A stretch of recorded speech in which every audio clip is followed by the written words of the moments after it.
Bueno, mi nombre es Pablo Yonto, tengo 54 años, nací el 12 de abril de 1960 en San Martín, en el Gran Buenos Aires, y bueno, empecé con sueños muy de pibe de ser periodista y de ser abogado, y los dos sueños se cumplieron y aquí andamos.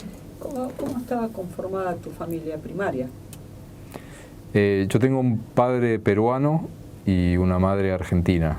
Mi padre se llama Mario Yonto y es parte de los miles de jóvenes peruanos que vinieron en la época de Perón a estudiar acá a la Argentina, porque la Argentina era para gran parte de Latinoamérica el faro de la educación, y vinieron a estudiar miles de estudiantes, sobre todo medicina y odontología.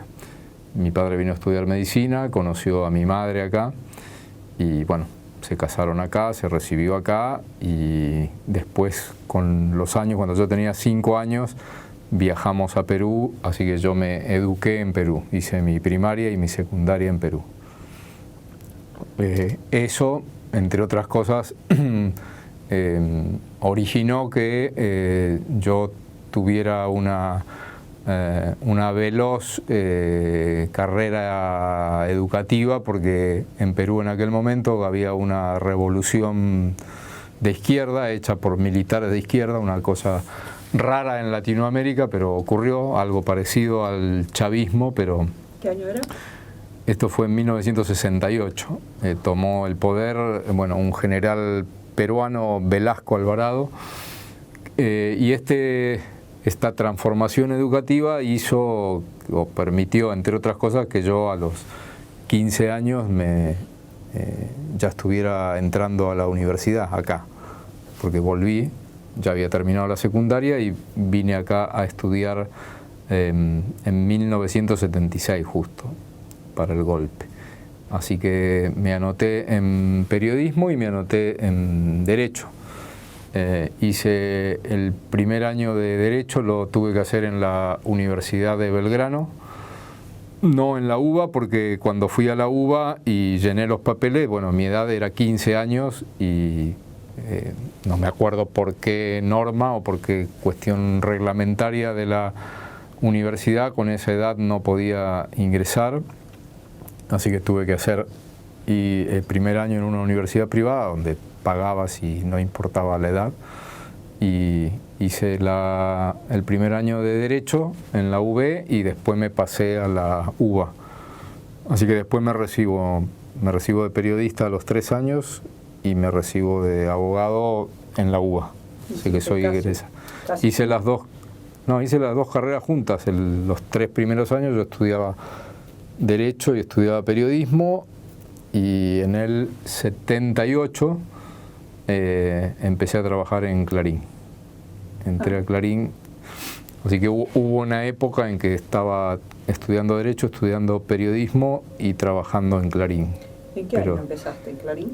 En 78. ¿Qué edad tenías vos? En octubre del 78. Ya tenía 18 años.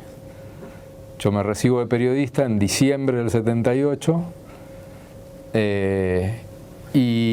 pero había entrado 3 meses antes de recibirme, porque en ese momento el periodismo ahora está un poco más exigente al que ingresa a trabajar como periodista, y no te digo que se le pide el título, pero digamos, casi todos los periodistas nuevos son egresados o de universidades o de talleres o escuelas de periodismo privadas, pero en aquel momento estudiar periodismo era raro, muy raro, y en general las redacciones estaban llenas de periodistas que habían llegado al periodismo o de casualidad, o porque sabían escribir o porque tenían alguna beta. Después, digamos, el periodismo fue creciendo en su enseñanza en la Argentina. ¿En qué sección entraste? Yo entro a la sección deportes en octubre del 78, y mi primer trabajo fue cubrir un partido Banfield-Colón en la cancha de Banfield, que ganó Banfield 2-1. Ese fue mi primer trabajo en Clarín. Había terminado el Mundial 78, yo había ido a pedir trabajo a Clarín antes del Mundial, pero bueno, estaba todo lleno, digamos, ya tenían los equipos formados. Yo me ofrecía como estudiante de periodismo que quería empezar a foguearme.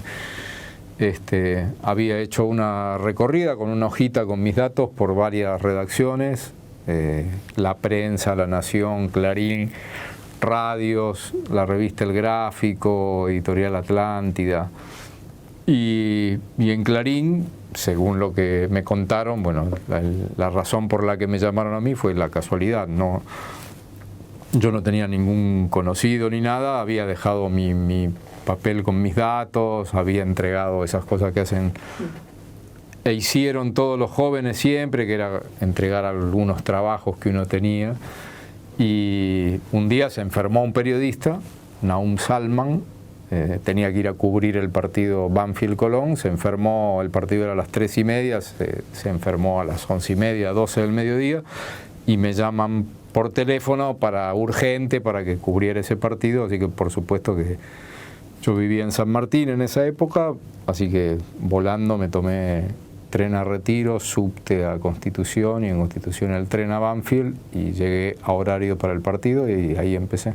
¿Cuánto tiempo estuviste en esa sección? En deportes estuve hasta el 85. En el 85 piden mi pase a política porque yo ya era abogado y ya estaba en el tema de derechos humanos y bueno, estaban los primeros juicios por delito de lesa humanidad, periodísticamente para cubrirlos, ya en la democracia, y se venía el juicio a las juntas. Entonces me piden de la sección política y paso a la sección política en el año 85 y cubro el juicio a las juntas como periodista.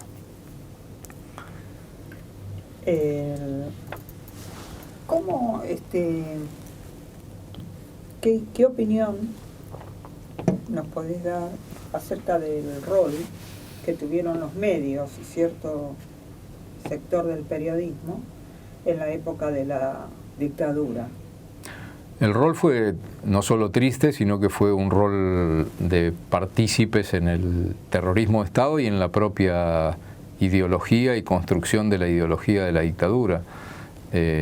Yo formé parte de ese periodismo, digo, por más que yo haya ido a cubrir Banfield-Colón o haya hecho los Andes Chacarita o haya cubierto torneos de skate o lo que hice en esos años, yo no me corro de ese lugar, es decir, yo formé parte de esas estructuras periodísticas que durante la época de la dictadura, bueno, no solo apoyaron a la dictadura desde antes del golpe, cuando se dio el golpe y posteriormente al golpe, sino que la sostuvieron durante mucho tiempo. Y recién, después de Malvinas, el periodismo argentino intenta reacomodarse con mucho oportunismo, pero desde el año 76, desde el día 24 de marzo, hasta casi el final de la dictadura, el 99,9% de los medios argentinos y de los periodistas, sobre todo los periodistas que hacían política o que tomaban decisiones en las secciones políticas de todos los medios, que no eran muchos, tienen un rol y una responsabilidad que algunos la tendrán que pagar porque su rol fue casi de autores de delitos de lesa humanidad. De hecho, algunos periodistas estamos tratando de que sean juzgados por eso. Y otros tuvieron el rol de aquellos que apostaron a la dictadura, que apostaron políticamente y que bueno, también son responsables, tal vez no penalmente, pero sí periodísticamente, para que nunca más esto ocurra. Todo esto se tiene que conocer, el rol que cumplió el periodismo. Gran parte de lo que nos pasó como sociedad, esa cosa de no sabíamos, no queríamos saber, nos pusimos o nos pusieron una venda en los ojos, gran parte de esa responsabilidad es de los medios de comunicación y de los periodistas con nombre y apellido que fueron parte de la dirección de esos medios, sobre todo quienes dirigieron esos medios y sobre todo quienes dirigieron las secciones políticas de esos medios y que, conociendo todo lo que pasaba, guardaron silencio, ocultaron, mintieron y por sobre todas las cosas no tuvieron ni un centímetro de espíritu democrático para defender la democracia, la Constitución. Ellos sostuvieron el golpe. El clima dentro de la empresa de Clarín durante la dictadura y luego en democracia, ¿cambian algo o la empresa sigue teniendo una misma línea? Clarín en la época de la dictadura estuvo manejado por un partido político, el MIT, el Movimiento de Integración y Desarrollo, los desarrollistas. Esos eran los que manejaban el diario. El diario era propiedad, como lo sigue siendo mayoritariamente, de Ernestina Herrera de Noble, la viuda de Roberto Noble, el fundador de Clarín.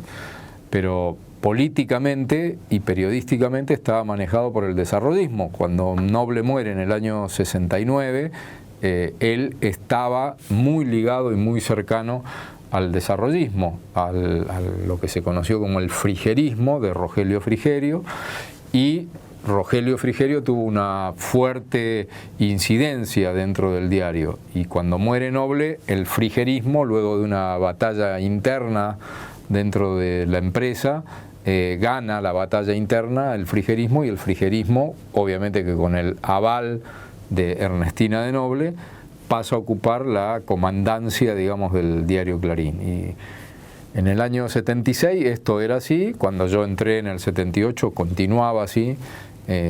La mayoría de las noticias, de las decisiones periodísticas y mucho más las empresariales eran consultadas diariamente con Frigerio, que tenía su oficina en la avenida Córdoba, y después, bueno, el frigerismo tenía dentro de la empresa, tanto a niveles administrativos, gerenciales, como a niveles periodísticos, su propia tropa y sus propios capitanes y sus propios jefes en todas las secciones.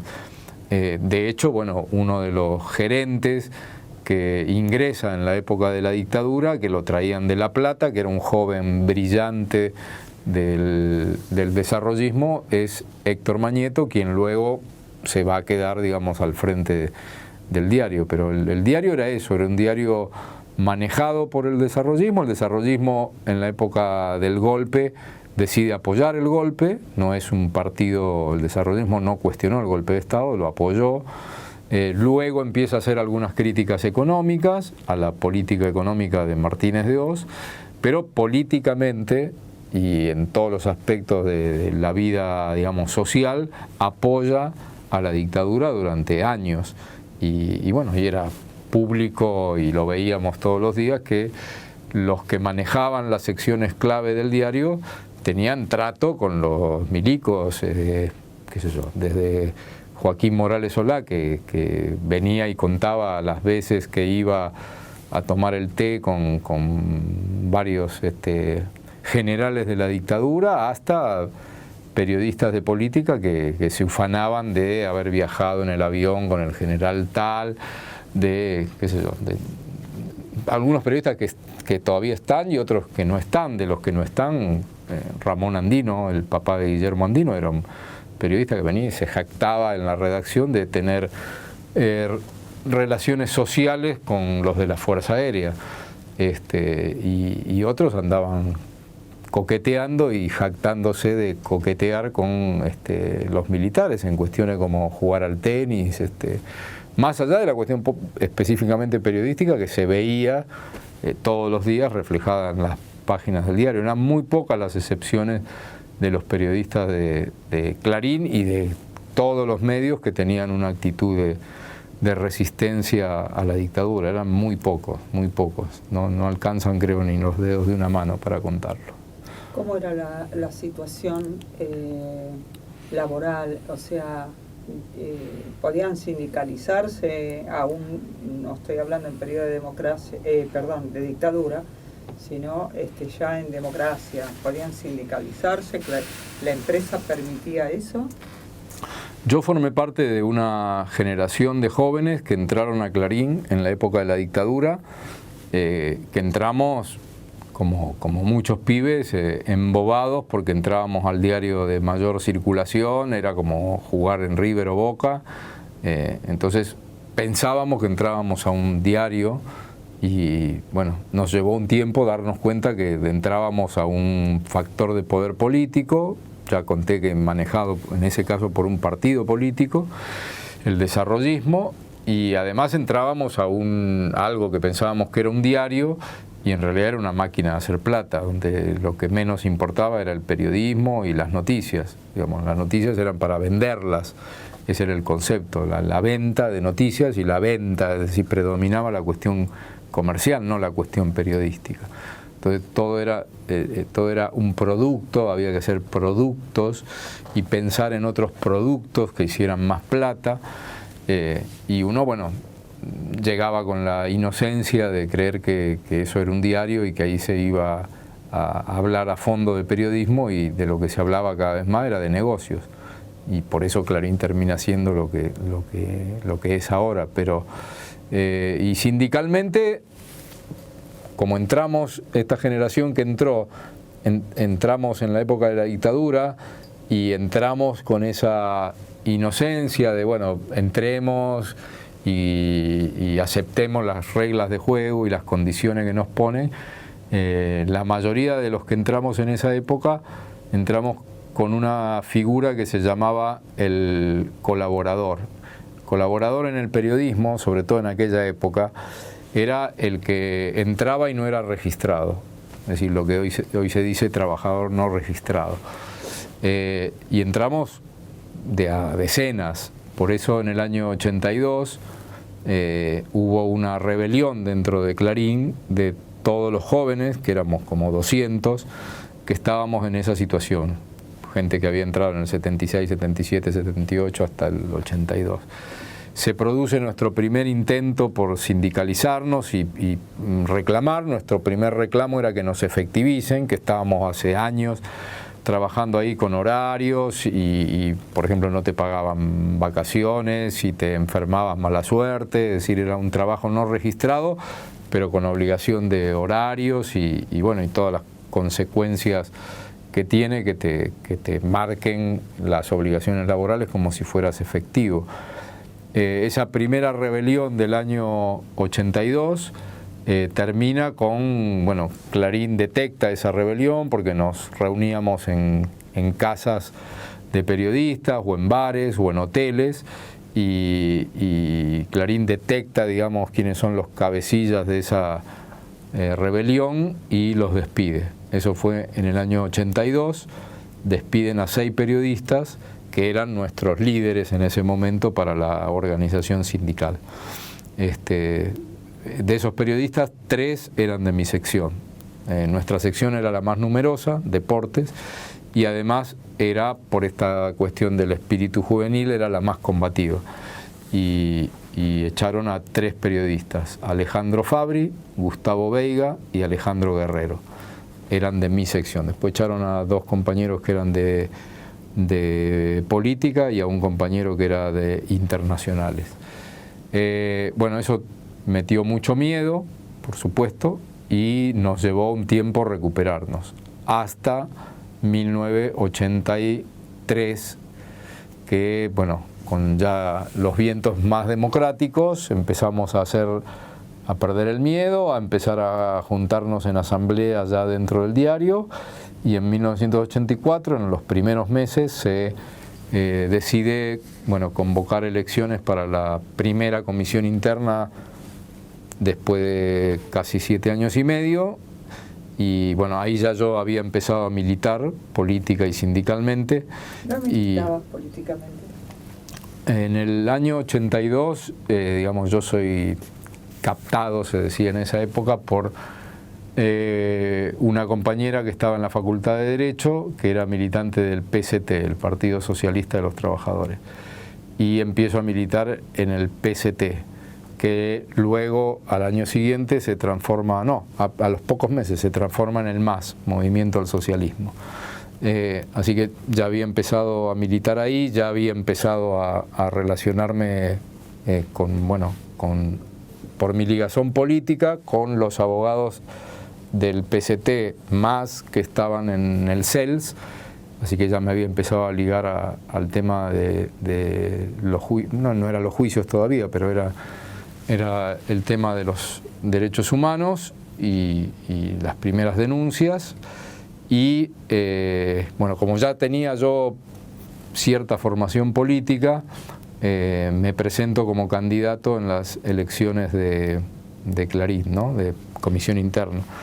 Y bueno, ahí resulté el más votado, así que fui el secretario general de la comisión interna, de la primera comisión interna de Clarín en la democracia en 1984. ¿Hasta? Hasta 1999, pero con un periodo que fue 1991-1999 que no me dejaron entrar en el diario. La primera elección de comisión interna fue en el 84, nosotros teníamos que renovar nuestro mandato todos los años, los cargos duraban un año, eso se decidía ahí, pero digamos la línea de nuestro partido era que los cargos duraran solamente un año, así que teníamos que renovar todos los años mandato. A mí me eligen desde el 84 hasta el 91, me eligen todos los años. En el 91 la empresa me prohíbe la entrada, pero no me pueden todavía despedir porque la ley de asociaciones sindicales establece que cuando a un delegado lo quieren despedir tienen que iniciar un juicio de desafuero. Entonces Clarín me prohíbe la entrada y yo estoy fuera del diario sin cobrar sueldo, pero mantengo el vínculo laboral porque estaban vigentes 5 juicios que me inicia Clarín, y del 91 al 99 yo sigo siendo trabajador de Clarín, sigo siendo delegado porque los compañeros aún estando afuera me seguían votando como su delegado, pero no puedo entrar físicamente al edificio. Así que estoy del 91 al 99 hasta que en el 99 el último juicio que me había iniciado Clarín, que yo lo había ganado en primera instancia y lo había ganado en segunda instancia, que ordenaban mi reincorporación, Clarín logra llevarlo a la Corte y en el 99 la Corte falla a favor de Clarín y ese año, a fin de año, Clarín me manda el telegrama de despido, ya con el aval de la Corte, digamos, la Corte sentenció a favor de Clarín y Clarín dice en base a la sentencia número tal de la Corte queda despedido, así que me echan en el 99. Ahí se termina mi vínculo personal con Clarín, no se termina mi vínculo militante ni mi vínculo, mi compañera seguía ahí adentro, Ana Ale, que era periodista y que también había sido delegada. Ella siguió ahí adentro hasta que, bueno, en el 2000 a ella la echan, en noviembre del 2000. Extendete un poquito más, háblanos más de Ana Ale. Ana, bueno, yo le debo muchas cosas, obviamente, en la vida a ella. Ana fue, cuando uno entró a Clarín, yo era muy joven y por supuesto no tenía formación política, como para enseguida comprender mucho de lo que estaba pasando ahí adentro y sobre todo no tenía formación sindical. Había tenido alguna militancia política en Perú con esto de la revolución de Velasco Alvarado, pero era una militancia estudiantil secundaria. Cuando estoy en Clarín, digamos, una de las personas que a muchos nos abrió los ojos era la negra Ana. La negra tenía 4 años más que yo, pero ella ya era militante política, estaba en Clarín, era una de las... Clarín no tenía casi personal femenino, no tenía mujeres, y mucho menos en la redacción, ¿no? Y Ana era una de las poquitas mujeres, había 3 mujeres redactoras. Y en aquel momento, bueno, Ana y su militancia política, a muchos de nosotros, a mí en lo particular, bueno, me abrió los ojos, me abrió la cabeza. Empezamos a militar sindicalmente juntos y bueno, y después fue mi compañera. La Negra fue cuando se hacen las elecciones de 1984, donde yo resulto electo secretario general, que era era con el sistema de lista abierta, ¿no? Se anotaban todos los que querían ser delegados y los 10 más votados ingresaban a la comisión interna. Yo saco la mayor cantidad de votos y la Negra es la segunda, así que fuimos compañeros de militancia, compañeros en la comisión interna. Yo era el secretario general, ella era la secretaria adjunta y bueno, como que lo que tenía que pasar pasó y después fue mi compañera. Y bueno, la Negra fue durante muchos años también delegada. Ella era periodista de economía, llegó a ser jefa de economía en Clarín. Y cuando a mí me prohíben la entrada, entre el 91 y el 99, ella siguió dentro del diario, siguió trabajando, renunció a ser delegada. Ella estaba bastante derrotada, digamos.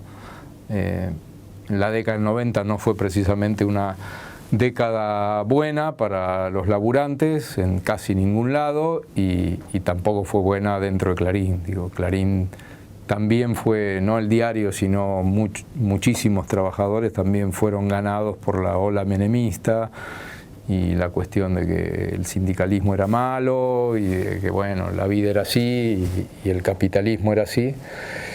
Y la Negra, bueno, bastante decepcionada, durante muchos años dejó un poco de militar, hasta que en el año 2000, para nosotros obviamente la derrota había sido muy fuerte, hasta que en el año 2000 en Clarín vuelve a ocurrir lo mismo que había ocurrido con nosotros en el año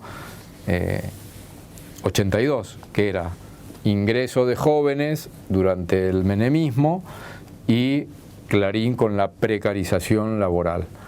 Clarín empieza en el año 2000 para achicar costos por la crisis, a despedir gente, y se produce toda una rebelión también de jóvenes para otra vez intentar tener una comisión interna, porque todo el trabajo gremial había quedado durante esa década bastante destruido. Así que esa rebelión también de muchos jóvenes periodistas, que en ese caso tenía un agregado en Clarín. Clarín durante la década del menemismo se había transformado además en Grupo Clarín. Ya no era el diario solo de la época en que entré yo, sino que Clarín ya era no solo un multimedio, sino ya era un grupo empresarial, periodístico, económico, que entre otras cosas, por ejemplo, tenía el diario Le, la revista Mística, tenía otros diarios, otras radios, y bueno, ahí se dio en el año 2000 se produce esta rebelión de jóvenes periodistas. Ahí tuvo mucho que ver los jóvenes del diario deportivo Le, que empujaron hacia la sindicalización. Y hay de nuevo elecciones de comisión interna en el 2000, pero acá la gran diferencia era que la empresa se opuso a esas elecciones. O sea, la empresa dio toda una batalla para que no se hicieran las elecciones. De hecho, no permitió el ingreso de las urnas. Las elecciones se tuvieron que hacer en una traffic en la vereda del diario, una traffic con los vidrios tapados por papel celofán. Los trabajadores salían de la redacción, iban a la traffic, votaban, ahí estaba la urna, regresaban a trabajar.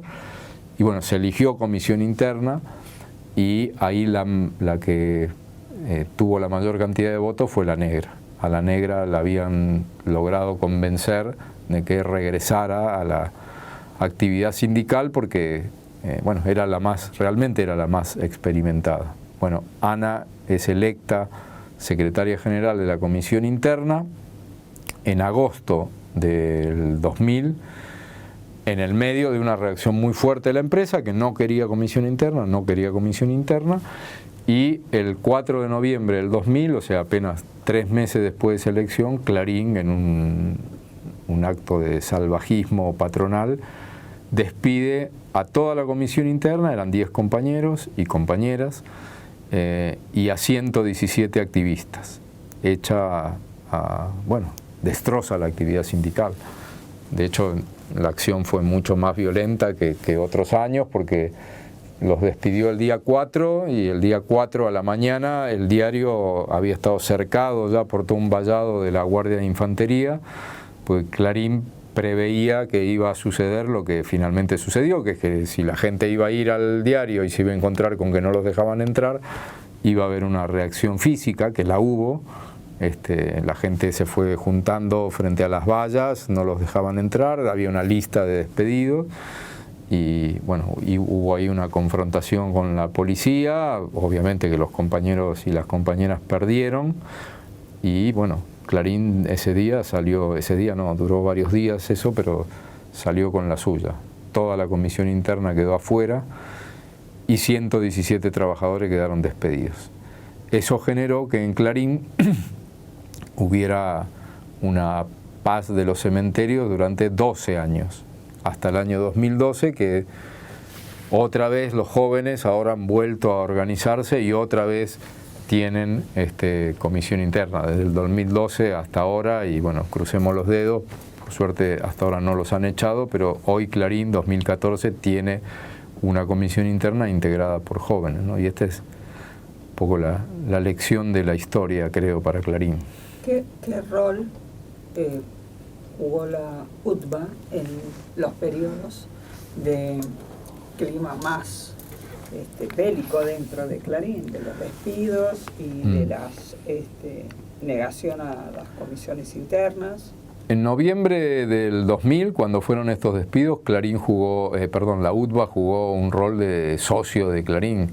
Esa fue también una de las razones de la derrota. El sindicato se puso del lado de Clarín y no apoyó a los trabajadores, razón por la cual en Clarín hubo una desafiliación masiva del sindicato, cuestión que dura hasta ahora.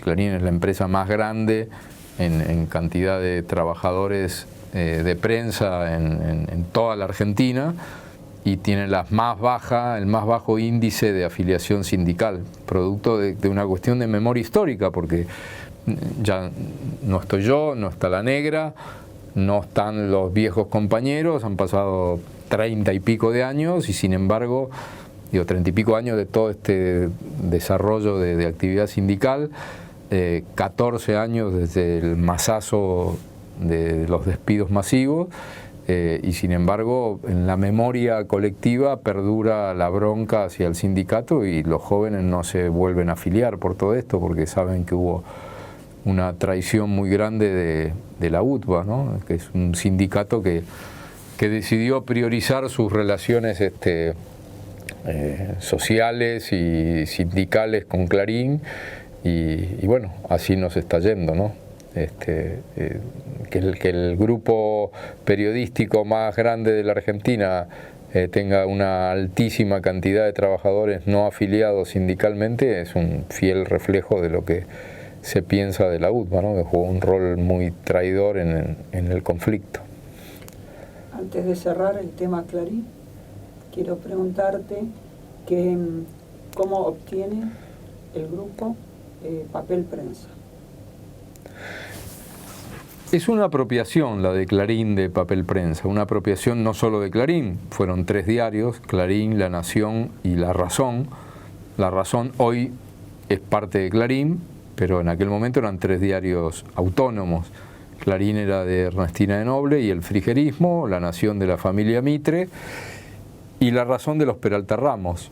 Y estos 3 diarios, al asociarse con la dictadura para obtener las acciones que pertenecían a la familia Greiber, logró a poco tiempo de producido el golpe, y en agosto del 76, de producida la muerte de David Greiber, logran apoderarse de las acciones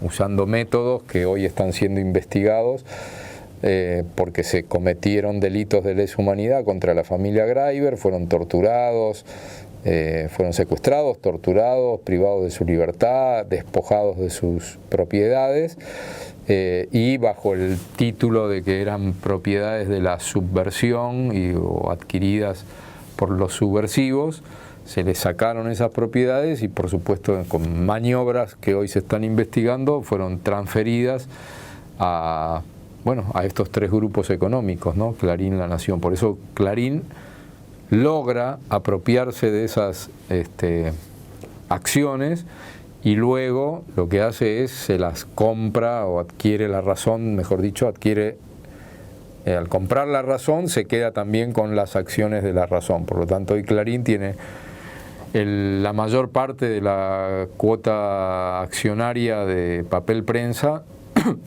y si bien está el Estado y La Nación, como Clarín se asocia siempre en sus decisiones con La Nación, lo que hacen es terminan dirigiendo papel prensa y por supuesto el Estado, que es socio minoritario, no puede tomar decisiones de conducción. Papel prensa es conducida por Clarín. ¿En qué otros medios colaboraste? ¿Medios gráficos, televisivos, radio? Cuando yo no puedo entrar más a Clarín, los compañeros tienen una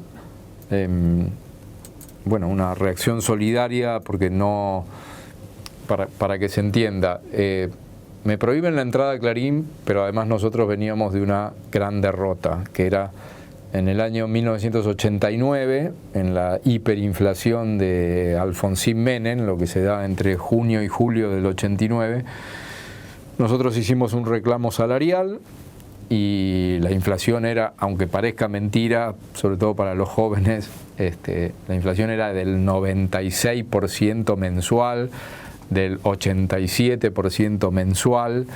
Entonces los reclamos había que hacerlo todos los meses. Entonces había inflación del 96% y había que pedir como mínimo 96% de aumento. Bueno, nosotros hacemos un pedido del 110% de aumento y Clarín contesta el 95%. Hubo mucha bronca y se tomó la empresa. Se decidió tomar la planta de Clarín y reclamar que nos dieran un aumento superior. Clarín no lo da, entonces tomamos la planta. Se tomó la planta y Clarín hace una denuncia por usurpación. Todo esto en cuestión de horas, todo esto ocurre en horas. En una noche todo pasa en horas. A la mañana siguiente teníamos rodeada la planta con una orden de una jueza de desalojo, con toda la policía y la guardia de infantería para desalojar.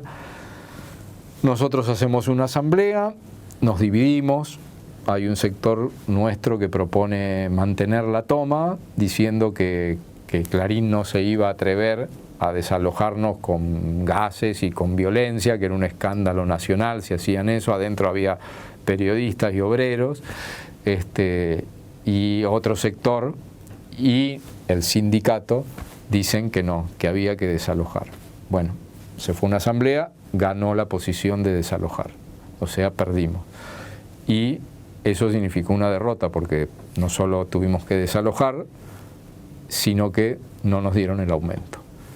Entonces, sobre esa derrota, digamos, se montó Clarín para luego generar mi prohibición de ingreso y, bueno, para avanzar en contra de toda una serie de conquistas que habíamos logrado y que se fueron perdiendo. Bueno, conté todo esto para decir, cuando a mí me prohíben la entrada, los compañeros solidariamente deciden hacer una colecta para bancarme el sueldo. Eso dura desde octubre del 91 hasta marzo del 92. En marzo del 92 yo les agradezco a los compañeros, pero les digo que yo voy a salir a buscarme trabajo, porque está bien que me banquen, pero que esto parecía que iba para largo y que como trabajador no me agradecía la solidaridad, pero yo sentía que, bueno, que la plata de mi sueldo me la tenía que ganar yo. Así que ahí salí a buscar laburo, digamos, por primera vez en mi vida fuera de Clarín, porque yo solamente había trabajado en Clarín, y entré a trabajar en la revista Noticias de Editorial Perfil. Eso fue en el 92, a mí me echan de Noticias a fines del 92 por el tema sindical. Entro a trabajar en la revista Somos, de Editorial Atlántida. Ahí duró 3 meses, también me echan por el tema sindical. La historia ahí era supuestamente, digo supuestamente porque yo nunca lo vi, pero era la explicación que a mí me daban, que Clarín había sugerido en la Cámara Empresaria que a mí no me dieran trabajo.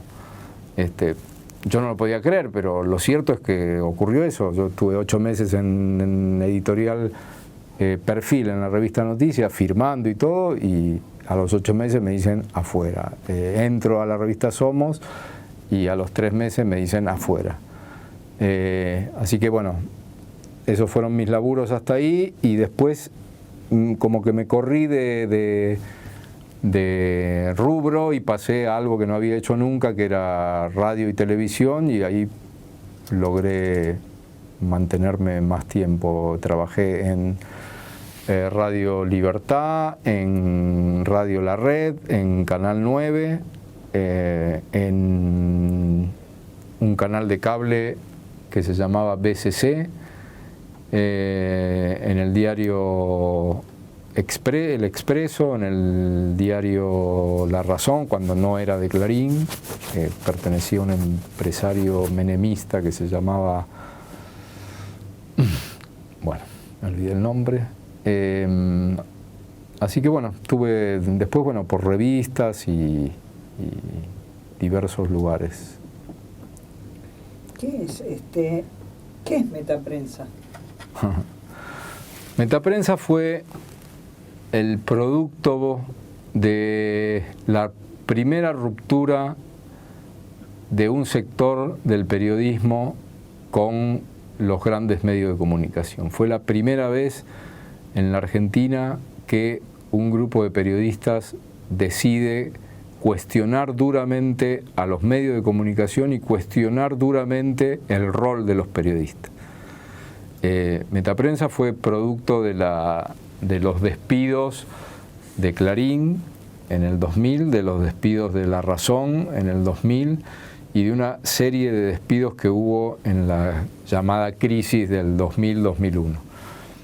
Metaprensa nace, si bien se venía gestando desde fines de la década del 90, empieza a aparecer un cuestionamiento que empezamos a hacer muchos, no solo de los medios, porque era fácil, digamos, decir la culpa es de los medios, más allá de que se decía poco, sino empezamos a hacer una mirada muy autocrítica de los periodistas, decir nosotros también tenemos nuestra responsabilidad en esto. O sea, los medios eran muy malos, Ernestina era muy mala, Ernestina Noble, Fontevecchia, los Vigil, los Mitre, pero los periodistas somos nosotros, y si nosotros no empezamos a cambiar y a ver que tenemos que transformarnos nosotros como periodistas y decidir de qué lado estamos, y no hacer obediencia debida dentro de los medios, bueno, yo tengo que escribir así porque trabajo en Clarín, así que me tengo que adaptar a la línea de Clarín. Ahora estoy en La Nación, me tengo que adaptar a la línea editorial de La Nación. Sino que teníamos que aportar una cuota de rebelión dentro de las redacciones para que se respetara el pensamiento de los periodistas, la libertad de expresión y la forma de hacer periodismo. ¿Y cómo se hacía la acción? ¿Cómo se llevó a cabo? Y se impulsó muy fuerte la posibilidad de que los periodistas empezáramos a crear medios de comunicación. Es decir, eran dos frentes, digamos. Actuar dentro de los medios de comunicación, cuestionando a los medios y tratando de imponernos, sobre todo por la vía sindical, no solo para ganar más, tener mejores derechos laborales o defender nuestros estatutos y convenios colectivos, sino también para algo que no se hacía y que hoy se hace todavía muy poco, que es que los periodistas sindicalmente también tienen que reclamar por el periodismo que se hace. Es decir, si un patrón o un jefe te dice esto no va, nosotros dar la pelea sindical para que eso sí vaya, para que esa noticia que no quieren publicar se publique y para que el artículo, la fotografía o lo que vos sugerís que tiene que salir, salga.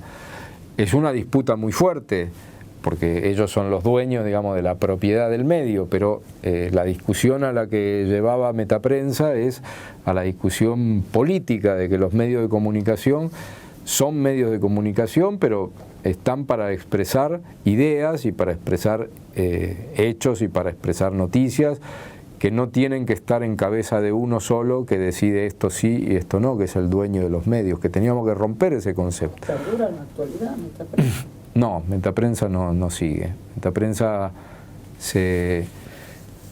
digamos, fue un grupo hermoso que llevó adelante toda una serie de acciones, sobre todo en los inicios del nuevo siglo, que después desparramó, digamos, a su gente por distintos medios, pero que tiene que ver porque empalmó mucho también con lo que fue pasando en la Argentina en los últimos años, ¿no? Esta cuestión de decidir enfrentar a los medios de comunicación. Muchos de los miembros de Metaprensa, digamos, hoy están en distintos medios cercanos o vinculados al kirchnerismo y llevando adelante ahí mucho de lo que pensábamos, porque también cambiaron, las circunstancias. Todos fuimos de alguna manera sorprendidos porque fue la primera vez que a partir del 2008 sobre todo empezamos a ver que había un gobierno que decidía enfrentar a los medios de comunicación, discutir el tema del rol que cumplen los medios, discutir el periodismo en la Argentina y sobre todo, empezar a ver esto de, con la ley de servicios de comunicación audiovisual, si empezamos a crear medios en toda la Argentina, si la gente o el pueblo empieza a dar pasos tendientes a crear medios, en una FM, un programa, una productora, en los lugares más olvidados de la Argentina. ¿En la actualidad estás colaborando con algunos medios? Sí, yo escribo para la revista Caras y Caretas, escribo para un lugar de internet que se llama hipercrítico.com.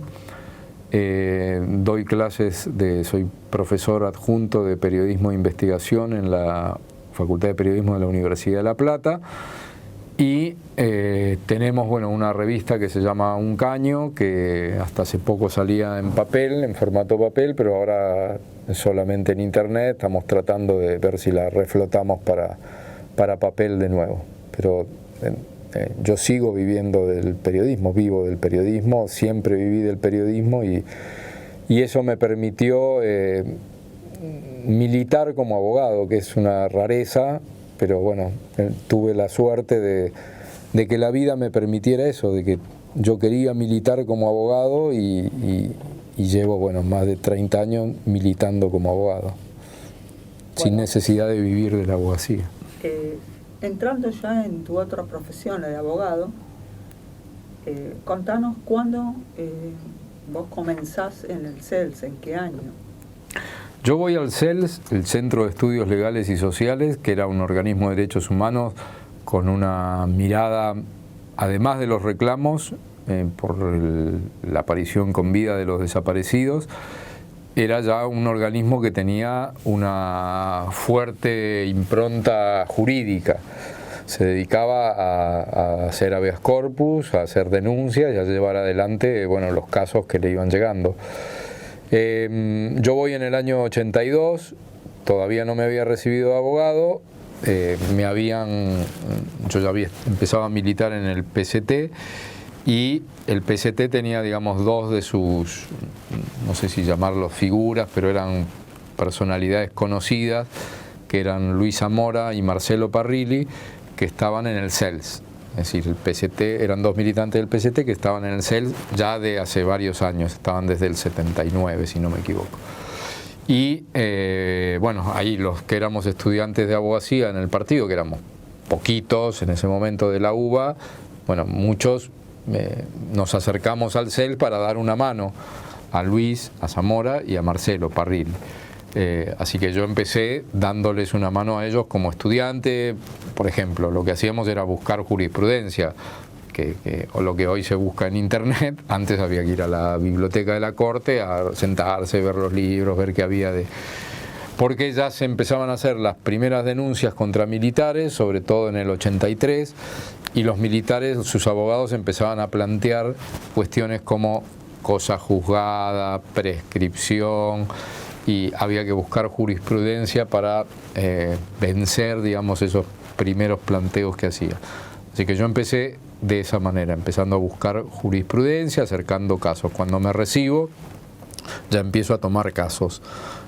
Era impresionante la cantidad de familiares de desaparecidos que se acercaban al CELS, y de sobrevivientes empezaban a aparecer, bueno, los sobrevivientes de los centros clandestinos, sobre todo fines del 83 y todo el 84 y 85, así que el CELS era un lugar que hervía de familiares y de sobrevivientes, y ya los abogados con oficio no daban más y empezamos a tomar muchos casos los jóvenes abogados. Así que yo ahí tomo mi primer caso, que fue el caso Cittadini, que es un militante de la Juventud Peronista y de Montoneros, nacido en Santa Cruz, que viene a La Plata a estudiar, y se lo llevan de la Plaza España en el barrio de Constitución y se lo llevan a la comisaría 28. Ese fue el primer caso que yo tomé solo, digamos. Y bueno, y a partir de ahí empecé a llevar casos, primero con Zamora, con Parrilli, después con un abogado que mataron en el cuartel de La Tablada, Jorge Baños. Yo estuve muy hermano de Jorge durante muchos años. Él me enseñó mucho de los secretos de esta profesión y del campo de los derechos humanos, así que cuando lo matan a Jorge en La Tablada, en el año 89, bueno, todos los casos que llevaba Jorge los paso a tomar yo, y bueno, después vienen las leyes de obediencia debida, punto final. Tratamos de, como todos los abogados del país, de cada uno ver qué se podía inventar, recursos extraordinarios. Antes de eso, ¿cómo es la participación del CELS y de ustedes en el juicio a las juntas? Yo en el juicio a las juntas tuve, digamos, el rol de periodista. Yo cubrí para Clarín todas las audiencias del juicio, y lo que hacía, digamos, como abogado era algunos casos que el CELS llevaba, se aportaba prueba llevándolo a la Fiscalía en aquel momento de Estracera y Moreno Campos, digamos. Los casos que nosotros teníamos eran, digamos, la familia o la víctima, en aquel momento todavía la figura del querellante no estaba tan en boga, aportaba lo que tenía de prueba, o preparábamos al testigo o hablábamos con el testigo para que luego la Fiscalía lo tomara, porque en el juicio de las juntas no hubo querellas particulares, sino que hubo el rol de acusador lo cumplió la Fiscalía de Estracera y Moreno Campo. ¿Qué opinión te merece ese juicio? Y creo que fue, sin dudas, digamos, el juicio que se podía y debía hacer en esa época. Por supuesto que tiene una parte muy criticable, no el juicio por ahí en sí, sino lo que fue la decisión de iniciar los juicios por parte de Alfonsín. Nunca hay que olvidar que Alfonsín saca 2 decretos para llevar adelante los juicios. El primero era enjuiciar a los que ellos llamaban terroristas, es decir, la teoría de los 2 demonios. Saca 2 decretos, uno es para enjuiciar a la conducción de Montoneros y del ERP, que entre otras barbaridades Alfonsín toma la decisión en ese decreto de enjuiciar a gobernadores de la democracia, que eran Obregón Cano. Y en el caso de los militares toma la decisión de enjuiciar a las 3 primeras juntas. Le perdona la vida, digamos, a la última junta militar.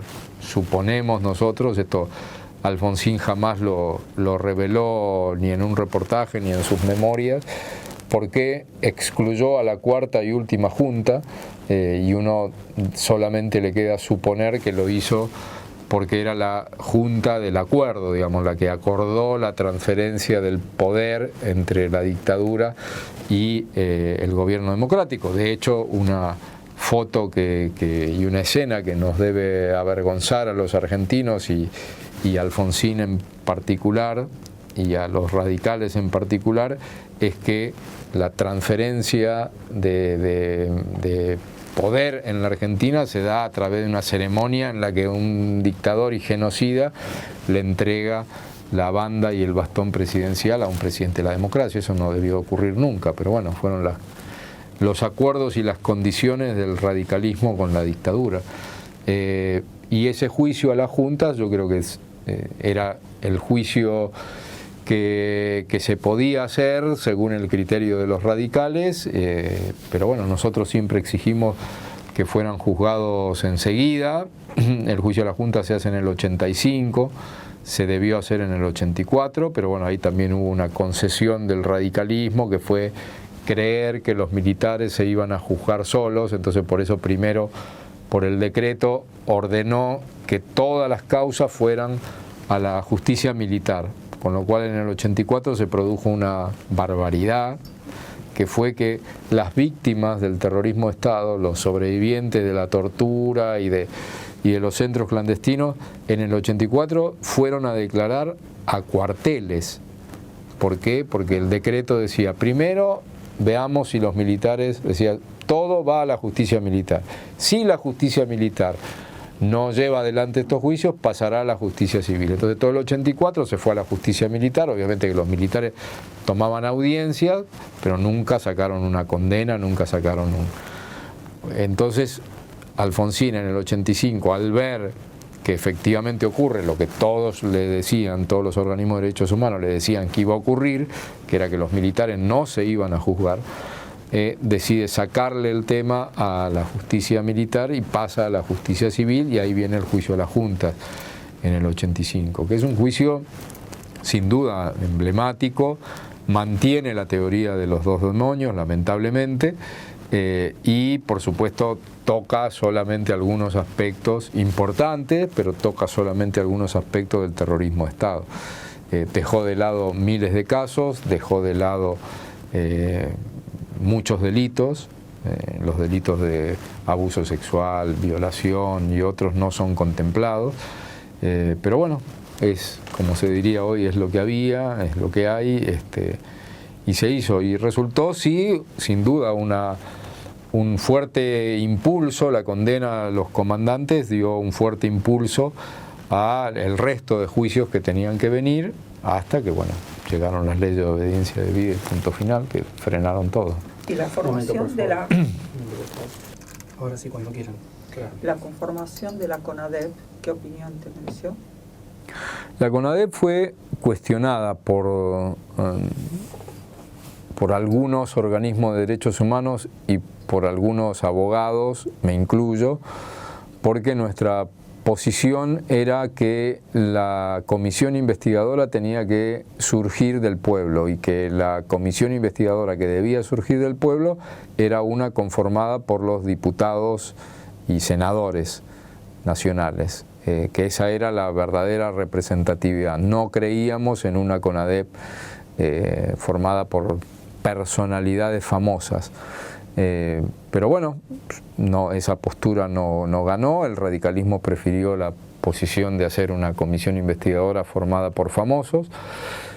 Por supuesto, pasaron algunas cosas que iban a ocurrir y que no hubiesen ocurrido si hubiese existido una comisión investigadora parlamentaria. Por ejemplo, es que tomó la batuta en esa CONADEP, en la redacción sobre todo, bueno, el escritor Ernesto Sábato. Entonces, altamente influenciado por los radicales, lo que generó es que la CONADEP, su informe, que se llama Nunca Más, es un libro que tiene un prólogo que vuelca la teoría de los dos demonios, pero no solo eso, sino que cuando presentaron el informe, que lo presenta el ministro del Interior de aquella época, Trócoli, habla al país en cadena nacional y lo primero que dice es, bueno, la Argentina las playas argentinas fueron invadidas por un enemigo extranjero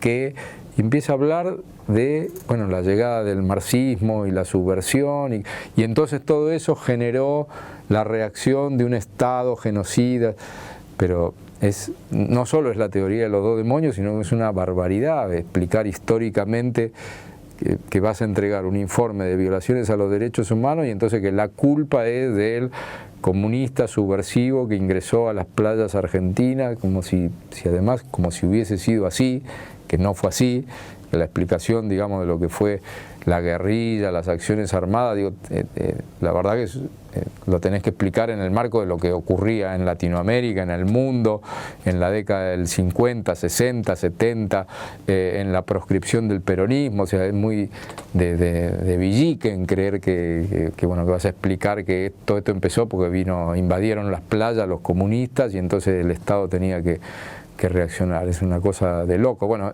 así se presentó el informe de la CONADEP. Habló Trócoli por cadena nacional, dijo que se presentaba el informe fue presentado a Alfonsín, la plaza tenía una multitud acompañando la entrega de ese informe y el informe tenía, el libro Nunca Más tiene ese prólogo que por suerte ahora en esta última década se le hizo otro prólogo, no se borró el anterior. Está el prólogo original para que históricamente veamos lo que se escribió en el año 85 y hay otro prólogo que por supuesto explica que la realidad, cómo fueron las cosas, que el terrorismo de Estado además tiene otros antecedentes, ¿no? Parece que todo hubiese empezado con la lucha contra las organizaciones guerrilleras. ¿El rol de la Fiscalía qué te pareció? ¿En el juicio de las juntas? En el juicio de las juntas. No, la Fiscalía en el juicio a las juntas tuvo un rol de trabajo importante, pero muy selectivo. Una de las críticas que siempre le hemos hecho es que seleccionó casos como si fuera una cuestión así de lo que más impactaba. Y eso molestó porque debieron ser llevados la generalidad de los casos, de los centros clandestinos, la visión general de todo lo que ocurrió en el país y hubo una selección que, bueno, mucho explican Estracera y Moreno Campo con el tema de la necesidad de que había que ir rápido, etcétera, etcétera. Pero el rol que cumplieron además fue también en esa sintonía muy influenciados por la cuestión del radicalismo, que era poner el foco nada más que en la cuestión de los militares y los cuarteles. No se habla del rol de los civiles, casi no se habla del rol de la Iglesia. Por eso el término dictadura cívico-militar aparece mucho después, porque el juicio a la Junta no contiene este componente. Pero llevaron adelante el trabajo, sin duda que hay que ponerse también en época. En esa época lo que estaba ocurriendo con el juicio a las juntas era importante, permitía dar a conocer a la sociedad en primer término, porque el juicio a las juntas ocupó el centro de la escena política durante muchísimos meses y permitió a muchísimos argentinos, a millones de argentinos conocer lo que no se conocía bien, lo que estaba más en los medios dando vuelta, pero esto fue de altísimo impacto, digamos, todos los días declaraban decenas de víctimas y de sobrevivientes y bueno, y en la sociedad creo que el juicio tuvo esa imagen que siempre da una sentencia judicial. Bueno, si la justicia lo dice, entonces esto ocurrió como la justicia lo dice. Y la condena, que no fue tampoco lo que queríamos, ¿no? Perdonen si esto suena a disconformidad y disconformidad, pero la verdad hubo absoluciones, condenas bajas, obviamente Videla y Macera fueron los que recibieron la pena máxima, entonces eso atenuó todo lo otro. Pero la verdad era, después la historia judicial va a confirmar que eran penas mínimas, las de muchos, de 6 años, 8 años. A todos había que condenarlos a perpetua porque eran responsables, todos eran responsables de homicidios, ¿no? Sobre todo el delito principal, homicidio. Y ya entrando en los juicios por la verdad de esta última década, son muchos los casos en los que, y causas en las que vos estás llevando adelante como abogado, y nos vas a poner al tanto un poco en cada una, pero hay puntualmente en una que yo te quiero preguntar, dentro de la causa ESMA, y acá apelando también a tu condición de periodista, la participación de la editorial Atlántida con la dictadura, y el caso de estas 2 personas que utilizaron para lavar la cara en ese momento, así se llamaba, cuando viene la Comisión Internacional. Bueno, de las causas, yo actualmente, estamos a mediados del 2014, yo llevo 250 casos de violaciones a los derechos humanos. En algunos casos, en la mayoría de los casos son familiares, y también hay casos de víctimas sobrevivientes. En la causa ESMA, uno de los casos que llevo es el caso de Telma Jara de Cabezas, que es una madre a quien habían secuestrado a su hijo. Su hijo Gustavo Cabezas tenía 17 años, lo secuestran en 1976 en una plaza de San Isidro y está actualmente desaparecido. Fue llevado por el ejército, no sabemos todavía el centro clandestino, pero suponemos que fue el batallón Esteban de Luca, que está en la localidad de Boulogne. Telma Jara de Cabezas, mamá de Gustavo, empieza, como tantas otras madres, a reclamar por la aparición con vida de su hijo. Y se suma a los organismos de derechos humanos, se suma al organismo llamado Familiares de Desaparecidos, y empieza su trajinar. Telma es secuestrada a raíz de esto, porque era considerada una madre de subversivos. Es secuestrada a fines de 1978 y llevada al centro clandestino de la Escuela Mecánica de la Armada. En la Escuela Mecánica de la Armada es mantenida en cautiverio, torturada, y en septiembre del 79, cuando llega de visita a la Comisión Interamericana de Derechos Humanos de la OEA a comprobar si todas las denuncias que estaba recibiendo vía cartas, presentaciones, etcétera, si las miles de denuncias que estaba recibiendo la OEA, que tenía su sede en Washington, decide visitar la Argentina para visitar cárceles, para hablar con familiares, para tomar denuncias, etcétera. Todo eso generó que en la prensa argentina, que estaba en ese momento cómplice con la dictadura, genera toda una campaña de la prensa argentina para desacreditar a esa comisión. O sea, se le decía, ¿a qué viene esa comisión si acá se respetan los derechos humanos? Es toda propaganda marxista, comunista, la que ha intoxicado a esa comisión y que vienen acá a hacer qué cosas. Se genera todo un clima periodístico muy fuerte, que en ese momento también empalmó con el tema del fútbol, porque Argentina estaba jugando el Campeonato Mundial Juvenil en Japón, con Maradona a la cabeza, y los relatores deportivos, sobre todo uno que se llamaba José María Muñoz, incitaba al pueblo en su relato a que fuésemos a la Plaza de Mayo a demostrarle a la Comisión Interamericana que los argentinos éramos derechos y humanos y que acá no se violaban los derechos humanos. Bueno, en el medio de toda esa ola propagandística, la editorial Atlántida tenía varias revistas, una de ellas la revista Para Ti, y la revista Para Ti se suma muy fuerte a esa campaña, saca postales para que los lectores y las lectoras de Para Ti enviaran postales al exterior, a sus amigos, a los conocidos, diciéndole aquí en la Argentina no se violan los derechos humanos, todo eso es propaganda de los subversivos, etc. ¿Y qué hace la revista editorial Atlántida? Telma estaba secuestrada en la ESMA, entonces en connivencia la editorial Atlántida, la revista Para Ti y el grupo de tareas que secuestró a Telma Jara de Cabezas, la sacan a Telma de la ESMA, la llevan a una confitería que queda ahí cerquita de la cancha de River, la llevan a una peluquería previamente, la peinan, le compran ropa y hacen un reportaje. O sea, llevan un periodista y un fotógrafo de Para Ti, el grupo de tareas sentado en las mesas alrededor de donde estaba Telma, hacen una entrevista a Telma, la entrevista sale publicada en Para Ti, el título dice "Habla la madre de un subversivo muerto", todo lo que dice Telma en ese reportaje es falso, pero simulan hacerle un reportaje y luego la regresan a la Escuela de Mecánica de la Armada y poco tiempo después es liberada. ¿Qué periodista hizo esa nota? El responsable de esa nota se llama Agustín Botinelli, vive. Este año 2014 hemos logrado, después de años y años con Telma, que vive también, que el juez Sergio Torres del Juzgado 12 le tome indagatoria.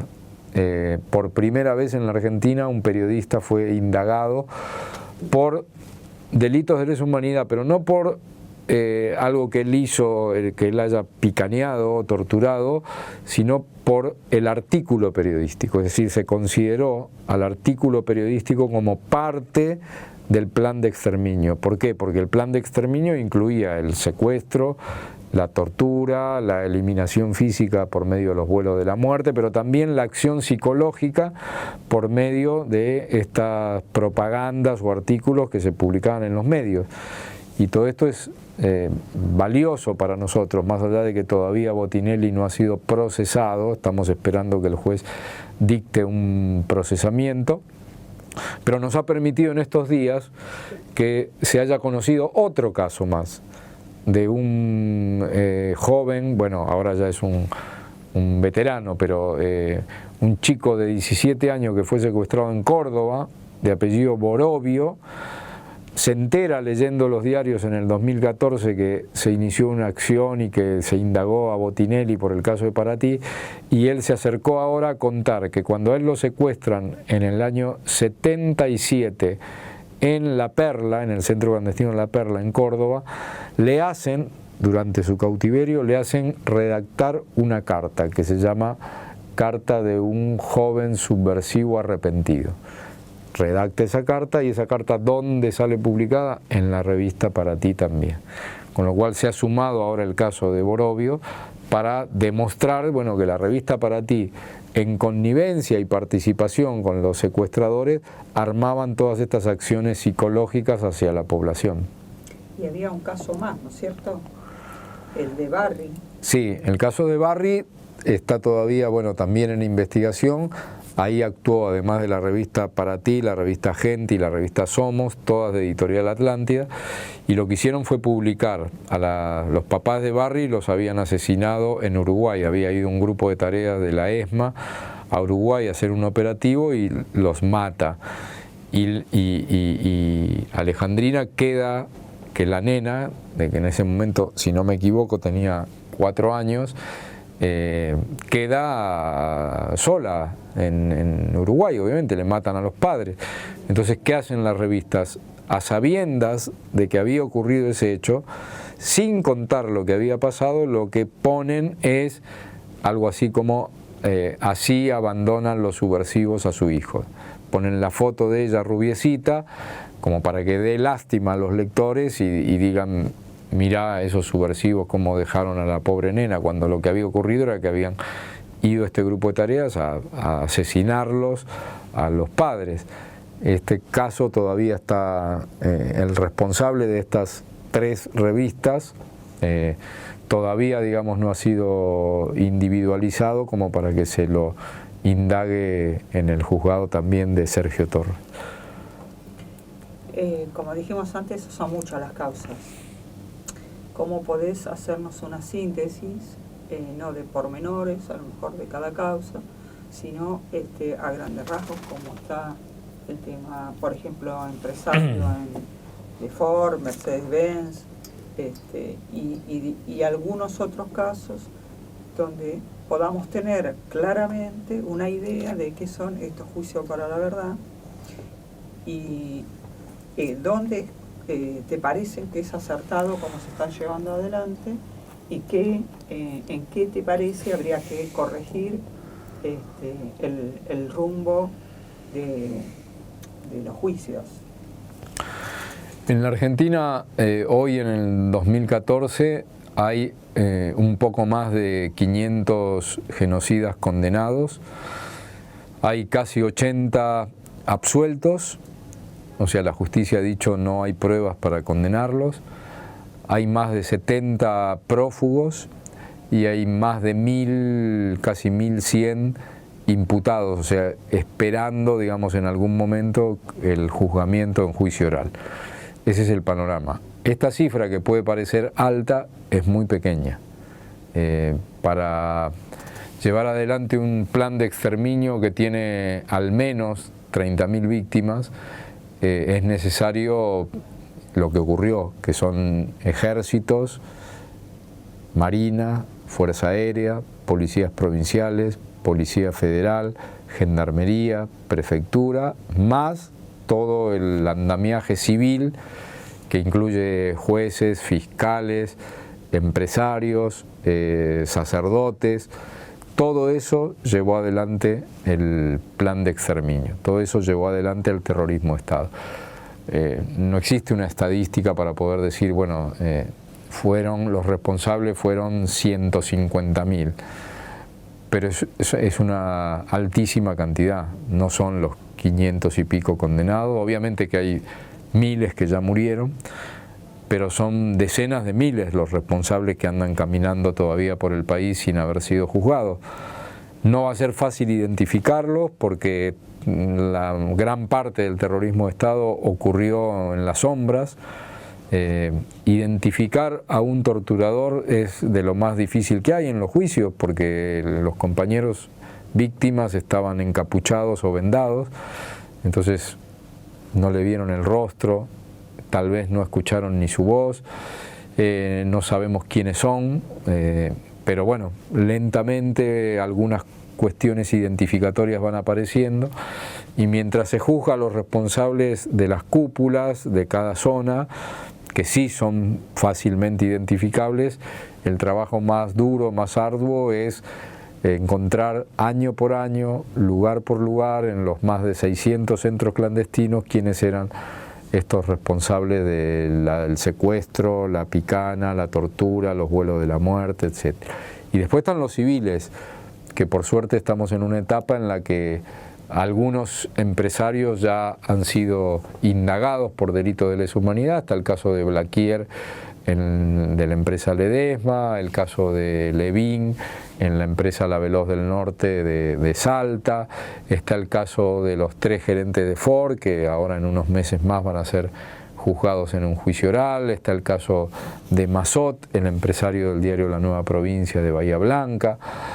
Y bueno, y esperemos que a eso se sumen los responsables de Mercedes-Benz, los responsables de las fábricas ceramistas que tienen decenas de desaparecidos, de los astilleros navales, de tantas otras empresas cuyos obreros y miembros de comisión interna fueron de Techín, que fueron secuestrados en gran parte de esos casos con la participación de la empresa, haciendo aportes, ya sea entregando la lista de los subversivos que había según el criterio de ellos que secuestrar, o en el caso de Ford poniendo los autos, las camionetas y el quincho de la empresa como lugar de tortura para que allí fueran llevados los trabajadores secuestrados dentro de la misma planta de Ford. ¿Vos creés o tenés conocimiento que existen en la actualidad los archivos que hayan hecho la dictadura y que estén guardados en algún lugar? ¿Crees que la Iglesia también está en conocimiento de esto? Y en el caso de creer que existe o de tener conocimiento que existen estos archivos, ¿cuál crees es el camino a lograr que se abran esos archivos? El archivo más buscado, y esto es simplemente como ilusión que uno tiene, que en algún lado debe estar, pero el archivo más buscado es el archivo del Batallón 601 de Inteligencia del Ejército. Ese es el archivo, porque ahí fue a parar toda la información de todo el país. Ese archivo fue destruido en la época de Viñones, en el año 83, cuando Viñones saca el decreto por el cual ordena la destrucción de toda la documentación que existía de la lucha contra la subversión. Así que ese es el archivo, digamos, que bueno, hay mitos y leyendas alrededor de eso, que fue microfilmado, que habría sido llevado al exterior, que destruyeron solamente la parte de papel, pero las microfilmaciones no. Pero bueno, por el momento ese archivo no ha sido encontrado en ningún lado. Después están los archivos de las otras fuerzas, el de la Marina, el de la Fuerza Aérea, el de la Policía Federal. Todos esos archivos formalmente están destruidos. El único archivo más o menos completo que se pudo recuperar, porque bueno, la Policía de la Provincia de Buenos Aires debe ser sin duda una de las más malas del mundo y de las peores y de las más bestiales, pero a su vez debe ser de las más tontas. Ese archivo logró, una parte de ese archivo logró recuperarse y hoy está en La Plata. Es el archivo de la Dirección de Inteligencia de la Policía de la Provincia de Buenos Aires, que lo tiene la Comisión Provincial por la Memoria y la Cámara Federal de La Plata. Ahí uno puede ver la enorme cantidad de documentación que existía solo de la Policía de la Provincia, así que imagínense lo que debe ser el del Ejército. Yo creo que hoy en la Argentina, no debe haber ningún archivo que no se está tratando de abrir. Esto quiere decir que se está pidiendo y se está consiguiendo que muchos de los archivos que hay, aunque sea la mínima parte de lo que quedó, se aporte. Por ejemplo, el archivo del Ejército se lo está revisando documento por documento, legajo por legajo, y ahí algunas cosas se van encontrando. Se los encuentra de otra manera que como figuraba en el archivo del Batallón de Inteligencia, que es donde estaba la información más caliente. Por ejemplo, se encuentra el legajo de un militar y en el legajo del militar se encuentra una nota del militar en el año 96 diciendo que él ha quedado traumado por todo lo que tuvo que hacer en la lucha contra la subversión, y por ahí relata un hecho.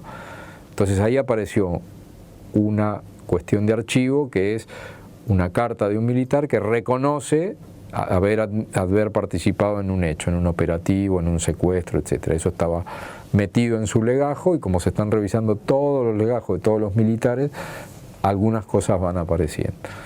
Después están los archivos de la Iglesia, que por suerte desde que Francisco, el Papa, habló con Estela Carlotto y con la Procuradora General de la Nación, Gil Carbó, dio la directiva, cambió la directiva del Vaticano, que era no abrir los archivos, y hoy por lo menos uno puede pedirlos y tener la esperanza de que por ahí, si hay algo, lo van a mandar. Obviamente que nos hubiese gustado, como pedido de máxima, que dejaran ingresar un equipo de especialistas argentinos para que revisaran el archivo del Vaticano o el archivo de acá de la Nunciatura, pero bueno, eso no se puede hacer por el momento, y hay que confiar en que la persona que ellos han puesto, bueno, cuando contesta y dice de este caso no hay nada, que sea cierto, que eso es lo que está pasando, digamos. Se pide y contestan de esto no hay, y cuando hay contestan de esto hay y lo mandan. Pero bueno, los archivos de la Iglesia en general lo que tienen es la denuncia de la familia, el contacto que la Iglesia hizo con alguien para averiguar algo, y por ahí en algunos casos la respuesta. Cuando le respondían a algún funcionario de la jerarquía eclesiástica, fulano de tal está en tal lado, pero no hay detalles. En los archivos de la Iglesia va a ser muy difícil encontrar detalles de operativos, secuestros, integrantes de la patota, etcétera, ¿no? Eso está sin duda en el archivo del Batallón 601. Y para ir cerrando, en la actualidad, estamos en el año 2014, en relación a la policía de Camps, o sea, la policía de la provincia de Buenos Aires, hoy el ejército, hoy, ¿cuál es tu opinión? ¿Cuál es tu visión? ¿Vos ves, quedan vestigios, alguna diferencia? ¿Hay desaparecidos en democracia? Está Julio López, está Luciano Arruga y otros.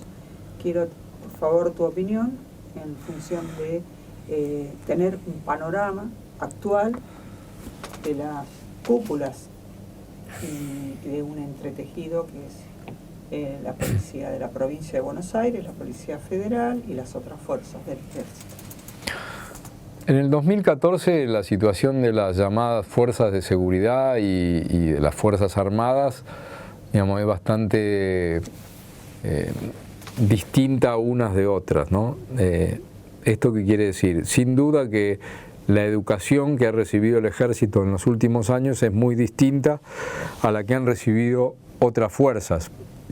El ejército, por ejemplo, hoy tiene un alto componente femenino, cuestión que nada les gusta a los militares de la vieja escuela, y tiene una alta formación en derechos humanos, y cosa que tampoco les debe gustar mucho a las viejas guardias del ejército argentino, pero tiene un problema, que es que su jefe, el jefe del ejército, está acusado de cometer violaciones a los derechos humanos y a nuestro criterio debe ser indagado y debe ser investigado. ¿Agregar su nombre? Sí, el general Milani. El general Milani tiene una acusación, después sumó otra acusación, después sumó otra acusación, entonces se lo debe investigar y debe ser indagado, si hay pruebas procesado y si hay pruebas condenado. Entonces esta contradicción entre un ejército que sin dudas en su formación teórica y en su composición ha cambiado muchísimo, bueno, tiene este problema de su actual conducción. Y bueno, esperemos que esta decisión de indagarlo cambie, y que sea indagado y que sea juzgado y que uno pueda mirar con una expectativa distinta al ejército argentino. No pasa lo mismo con la Marina, donde uno sabe que es una fuerza donde hay una mayor resistencia todavía a tener una distinta formación. Lo mismo en la Fuerza Aérea, tienen que cambiar mucho los planes de estudio de la Fuerza Aérea, de la Marina, y las policías son otro problema. Las policías, sobre todo las policías provinciales, son policías que nunca han tenido verdaderas conducciones civiles a fondo. Se les ha dado, hablo de todo el periodo democrático, se les ha dado mucho margen para que tengan mucha autonomía, y creo que hasta que no se rompa con eso, hasta que no haya verdaderas conducciones democráticas y civiles en todas las policías provinciales, va a seguir ocurriendo lo que sigue ocurriendo hoy, ¿no? Es difícil porque no se ha discutido nunca, digamos, una de las grandes deudas de la democracia ha sido la discusión como pueblo de qué policía queremos y necesitamos y qué policía y qué fuerzas armadas también. Entonces dependemos siempre de que se le ilumine la lamparita a quienes estén al frente del Poder Ejecutivo. Pero es una discusión de fondo que la tenemos que dar políticamente y como pueblo. Y tener en cuenta que hasta que no la demos, la policía, sobre todo las policías provinciales, van a tener ese enorme manejo casi autónomo, que hace que ocurran cosas como las que ocurrieron a fines del 2013 en la Argentina, y que bueno, que eso es intolerable en una democracia donde todavía se respira. Cuando ocurren esos levantamientos policiales, se respira ese clima, bueno, de extorsión que tienen sobre la sociedad civil, donde son capaces de abandonar a su suerte al pueblo y decir, bueno, hoy noche zona liberada, noche liberada, y que ocurra lo que ocurrió el año pasado. Eso hasta que no exista, bueno, una fuerte democratización de las fuerzas y una fuerte imposición del poder civil es deuda pendiente de la democracia. Gracias.